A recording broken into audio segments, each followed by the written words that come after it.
അന്ന് ആക്സിഡന്റ് ഉണ്ടായി. അന്ന് ഞങ്ങൾക്ക് യൂണിവേഴ്സിറ്റി വേറൊരു മത്സരം ഉണ്ടായിരുന്നു. സിസ്റ്റർ പറഞ്ഞത് അവളോട് ആലുവയിലേക്ക് വരാനായിട്ട്. നമ്മളെ നാട്ടിലെ മാധ്യമങ്ങൾക്ക് ഒരു കുഴപ്പമുണ്ട്. നിങ്ങൾക്കറിയായിരിക്കും, അവർക്ക് അവരുടെ കച്ചവട താല്പര്യങ്ങൾക്ക് പറ്റുന്ന വാർത്തകളാണ്, അല്ലെങ്കിൽ അവർക്ക് ഗുണകരമാകും എന്ന് തോന്നുന്ന വാർത്തകൾ അവർ ദിവസങ്ങളോളം കൈകാര്യം ചെയ്യും. അതിന് വാർത്താ പ്രാധാന്യം ഉണ്ടോ ഇല്ലയോ എന്നതൊന്നും അവർക്ക് ഒരു വിഷയമേ അല്ല. അവരെന്ത് ചെയ്യുന്നു വെച്ച് കഴിഞ്ഞാൽ അവരുടെ പ്രൈം ടൈമിൽ വരെ വേണമെങ്കിൽ ആ വാർത്ത വലിയ ചർച്ചയാക്കി കൊണ്ടുപോകും എന്നുള്ളതാണ് കഴിഞ്ഞ കുറേ കാലങ്ങളായിട്ട് തെളിയിച്ചുള്ളത്. ഞാനും അവരുടെ കൂടെ കുറേ കാലം വർക്ക് ചെയ്തിട്ടുള്ളതാണ്. അതുകൊണ്ടും ഏത് രീതിയിലാണ് ഒരു വാർത്തയെ കൈകാര്യം ചെയ്യുന്നത് എന്ന് കൃത്യമായിട്ടുള്ള ബോധ്യമുള്ളത് കൊണ്ടാണ് അങ്ങനെ പറയേണ്ടി വന്നത്. ചില വാർത്തകളൊക്കെ ഓരോ ചാനലുകളുടെ താല്പര്യം അനുസരിച്ച് കോട്ടിട്ട ജഡ്ജിമാർ വന്ന് വൈകുന്നേരം പ്രൈം ടൈമിൽ ചർച്ച ചെയ്തിട്ട് അവസാനം അവരുടെ തന്നെ വലിയ വിധി പ്രസ്താവനകളൊക്കെ നടത്തിയിട്ട് പോകുന്നത് നിങ്ങളെല്ലാം കണ്ടിട്ടില്ലേ? നമ്മളും കണ്ടിട്ടുണ്ട്. ഞാനും ഒക്കെ അതിൻ്റെ ഭാഗമായിട്ട് ഇരിക്കേണ്ടിയും വന്നിട്ടുണ്ട്. പക്ഷേ ഞാൻ ഇപ്പോൾ പറയുന്നത് വെച്ചാൽ രണ്ട് വാർത്തകൾ, നമ്മൾ കേരളം ശരിക്കും പറഞ്ഞു കഴിഞ്ഞാൽ ചർച്ച ചെയ്യപ്പെടേണ്ട രണ്ട് വാർത്തകൾ അതിന് വലിയ പ്രാധാന്യമൊന്നും കൊടുക്കാതെ ചില ബുള്ളറ്റിനുകളിൽ മാത്രം ഒതുക്കി വിടുന്ന കാഴ്ച കണ്ടതുകൊണ്ടാണ് ഞാൻ നിങ്ങളോട് ഇപ്പോൾ ആ രണ്ട് വാർത്തകളെക്കുറിച്ച് വിശദമായിട്ട് സംസാരിക്കാൻ വേണ്ടി വരുന്നത്. നിങ്ങൾ എൻ്റെ കൂടെ ഉണ്ടാവും, ഈ വീഡിയോ മുഴുവനായിട്ട് കാണണം എന്നൊരാഗ്രഹം എനിക്കുണ്ട്. അത് ഞാൻ ആദ്യം തന്നെ നിങ്ങളോട് പങ്കുവെക്കുകയാണ്. ഒന്ന്, ആദ്യത്തെ വാർത്ത അങ്കമാലിയിൽ അപകടം നടന്നതിനെ കുറിച്ചാണ്. നമുക്ക് ആദ്യം ഒരു ചെറിയ വീഡിയോ കാണാം. ആ വീഡിയോ കണ്ടതിന് ശേഷം നമുക്ക് വിശദമായിട്ട് ചർച്ച ചെയ്യാം. അന്ന് ആക്സിഡന്റ് ഉണ്ടായി. അന്ന് ഞങ്ങൾക്ക് യൂണിവേഴ്സിറ്റി വേറൊരു മത്സരം ഉണ്ടായിരുന്നു. സിസ്റ്റർ പറഞ്ഞത് അവളോട് ആലുവയിലേക്ക് വരാനായിട്ട്. അന്ന് പോകുന്നില്ലെങ്കിൽ ഡൊമിനോസിലെ ജോലി പോകുന്നു പറഞ്ഞിട്ടാണ് കൊച്ച് ജോലിക്ക് പോയത്. തിരിച്ച് ഞങ്ങൾ വന്നപ്പോ സിസ്റ്റർ വിളിച്ചു പറഞ്ഞു ജാസ്തി എല്ലപ്പിലാണ്, പെട്ടെന്ന് ക്രിറ്റിക്കലാണ്, വേഗം വരാൻ പറഞ്ഞു. ഞാൻ ചെന്ന് വിളിച്ചു നോക്കി. അവള്, ഞാൻ വിചാരിച്ചു അവള് പേടിച്ചതായിരിക്കും വണ്ടി ഇടിച്ചതിന് വെച്ചിട്ടത്. നിങ്ങൾ തന്നെ ഒന്ന് നോക്ക്. ആ വളവിന്റെ അവിടെ ആർക്കെങ്കിലും ജീവൻ കൈ പിടിച്ച് നടക്കാൻ പറ്റുമോ? അവള് സൈഡിൽ കൂടെ അല്ലേ നടന്നു തന്നെ. എത്ര സ്പീഡിലാ കാറ് പറഞ്ഞത് നോക്ക്. ഞങ്ങൾ ഇവിടെ നടക്കുമ്പോ ബാക്കിലേക്ക് തിരിഞ്ഞു നടക്കുക. കാരണം എപ്പോഴാ ഒരു വണ്ടി വന്ന് ഇടിക്കണേന്ന് അറിയില്ല. നിങ്ങളിപ്പോ ഈ കണ്ട വീഡിയോയില് കരഞ്ഞുകൊണ്ട് സംസാരിക്കുന്നത് ഒരു ടീച്ചറാണ്. ടീച്ചർ അങ്കമാലിയിലെ ഒരു കോളേജിലെ അധ്യാപികയാണ്. അവർ സംസാരിക്കുന്നതും പറയുന്നതും മുഴുവൻ ജസ്ലിയ എന്ന് പറയുന്ന ഒരു പെൺകുട്ടിയെ കുറിച്ചാണ്. ജസ്ലിയ നിർഭാഗ്യവശാൽ ഇന്ന് നമ്മോടൊപ്പം ഇല്ല. വൈപ്പിൻ എടവനക്കാട് സ്വദേശിനിയായ ജസ്ലിയ അങ്കമാലിയിലെ ഒരു കോളേജിൽ ബിരുദ പഠനത്തിന് ചേർന്നിട്ട് കുറച്ച് നാളുകളെ ആയിട്ടുള്ളൂ. ആ കുട്ടി ആ കോളേജിൽ സ്പോർട്സിൽ അതീവ മിടുക്കിയാണ്. അതോടൊപ്പം തന്നെ മറ്റ് എക്സ്ട്രാ കരിക്കുലർ ആക്ടിവിറ്റീസിലെല്ലാം കോളേജിനോടൊപ്പം ചേർന്ന്, ടീച്ചർമാരോടൊപ്പം ചേർന്ന് എന്ത് പരിപാടി പറഞ്ഞു കഴിഞ്ഞാലും അതിൻ്റെ മുന്നിൽ നിന്ന് അവരോടൊപ്പം അതിലൊക്കെ പങ്കെടുക്കുന്ന ഒരു പെൺകുട്ടി ഇന്ന് 4 പേർക്ക് പുതുജീവൻ നൽകിയിട്ടാണ് നമ്മളെ കൂടെ ഇല്ലാതായിരിക്കുന്നത്. ജസ്ലി എങ്ങനെ നമ്മളോടൊപ്പം ഇല്ലാതായി എന്നതിനെക്കുറിച്ച് നമുക്ക് ചർച്ച ചെയ്യണം.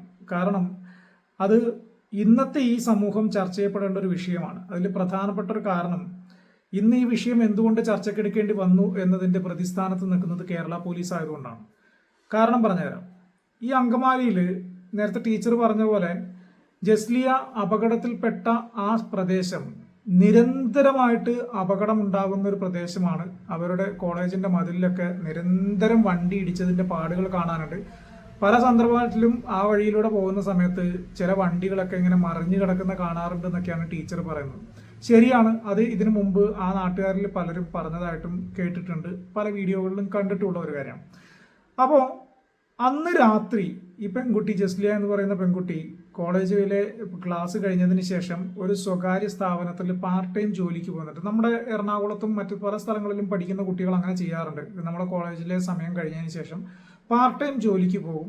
ഒരു പക്ഷേ അവർക്ക് അവരുടെ ചെലവുകൾ കഴിയാൻ വേണ്ടിയിട്ട് വീട്ടുകാരെ ബുദ്ധിമുട്ടിക്കണ്ടല്ലോ എന്ന് കരുതിയിട്ട്, അല്ലെങ്കിൽ വീട്ടുകാർക്ക് കൂടെ ഇതൊരു സഹായം ആവുമല്ലോ എന്ന് കരുതിയിട്ടാണ് ഇങ്ങനെ പലരും ജോലിക്ക് പോകുന്നത് കണ്ടിട്ടുള്ളത്.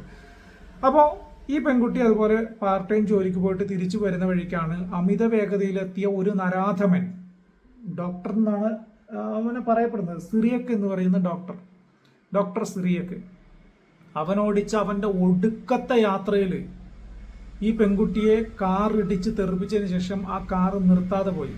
ശരി, അപകടം സംഭവിച്ചു എങ്കിൽ അവൻ ആ വണ്ടിയിൽ ആ കുട്ടിയെ ഒന്നെടുത്ത് ആശുപത്രി കൊണ്ടുപോകായിരുന്നില്ലേ?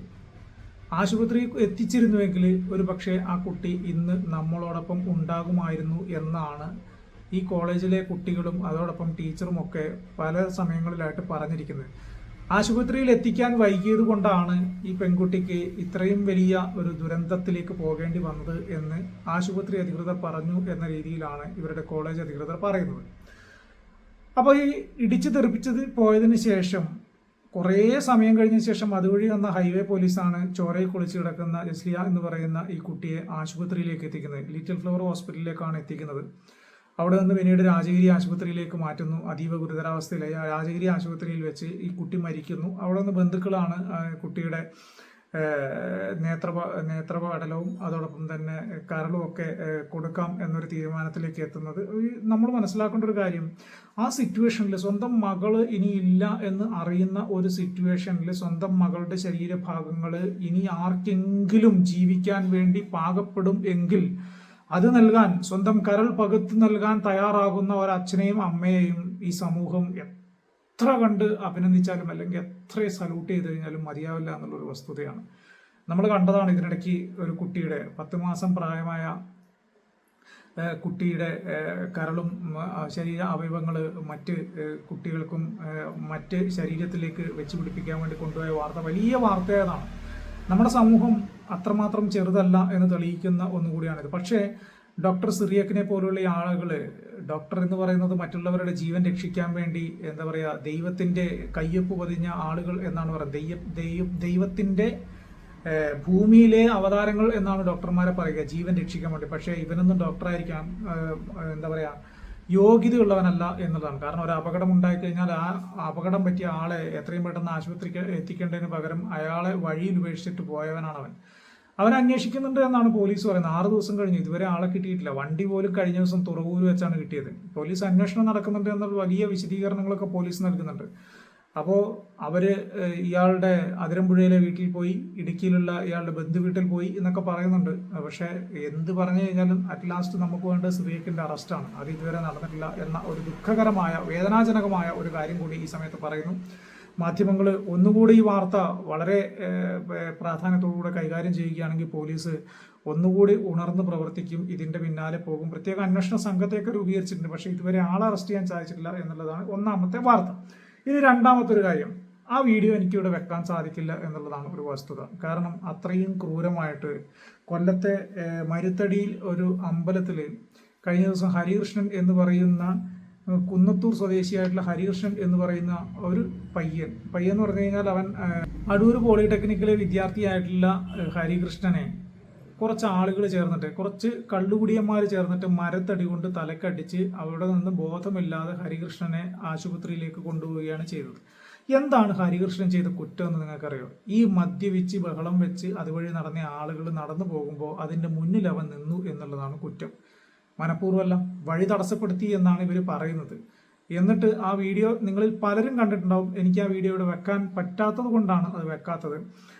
അപ്പോൾ ആ വീഡിയോയിൽ കണ്ടതുപോലെ കൊല്ലടാ അവനെ എന്ന് ആക്രോശിച്ചുകൊണ്ട് ഒരു മരത്തടി കൊണ്ട് ആ പയ്യന്റെ തലക്കടിക്കുന്ന ഒരു ദൃശ്യം നമ്മൾ കണ്ടിട്ടുണ്ട്. പക്ഷേ നമ്മൾ മനസ്സിലാക്കേണ്ട ഒരു കാര്യം, ചെറിയ പയ്യനാണ്, 19 വയസ്സ് മാത്രം പ്രായമുള്ളൂ. അവനും ഈ പറഞ്ഞതുപോലെ ജസ്ലിയക്കുമൊക്കെ ഇനി വർഷങ്ങളോളം ജീവിച്ച് നമ്മുടെ നാടിൻ്റെ ഒരു ഭാഗമാകേണ്ടിയിരുന്ന, നമ്മുടെ നാടിൻ്റെ അഭിമാനമാകേണ്ടിയിരുന്ന കുട്ടികളായിരിക്കാം ഒരുപക്ഷെ. 2 വിദ്യാർത്ഥികളാണ് നമുക്ക് നഷ്ടപ്പെട്ടു പോയത്. ഹരികൃഷ്ണന് ഇതേപോലെ തന്നെ ആശുപത്രിയിൽ കുറച്ച് ദിവസം കിടന്നു, മസ്തിഷ്ക മരണം സംഭവിച്ചു. ഹരികൃഷ്ണനും ഇനി നമ്മോടൊപ്പം ഇല്ല എന്നുള്ളതാണ് അവസ്ഥ. 2 പേരെ പോലീസ് അറസ്റ്റ് ചെയ്തിട്ടുണ്ടായിരുന്നു അപ്പോൾ തന്നെ.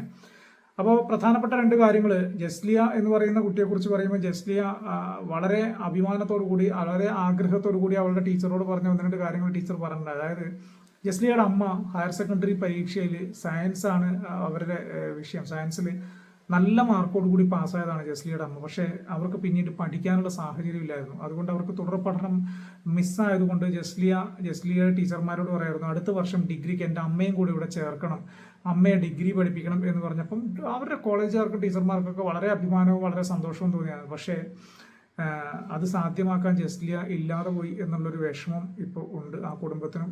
അപ്പോൾ ഈ രണ്ട് കുടുംബത്തിൻ്റെയും വേദനയിൽ അവരോടൊപ്പം നിൽക്കണം നമ്മളെല്ലാവരും. ഈ രണ്ട് കേസുകളിലെയും പ്രതികളായിട്ടുള്ള ആളുകൾക്ക് തക്കതായ ശിക്ഷ നൽകാൻ നമ്മുടെ നിയമവ്യവസ്ഥയിൽ ഉണ്ടാവണം. നിയമവ്യവസ്ഥയിൽ ആ വാദം കേൾക്കുന്ന ജഡ്ജ് ആരാണെങ്കിലും ഇതിന് നീതി കിട്ടണം എന്നൊരു അഭിപ്രായം മാത്രമേ എനിക്ക് പറയാനുള്ളൂ. മാധ്യമ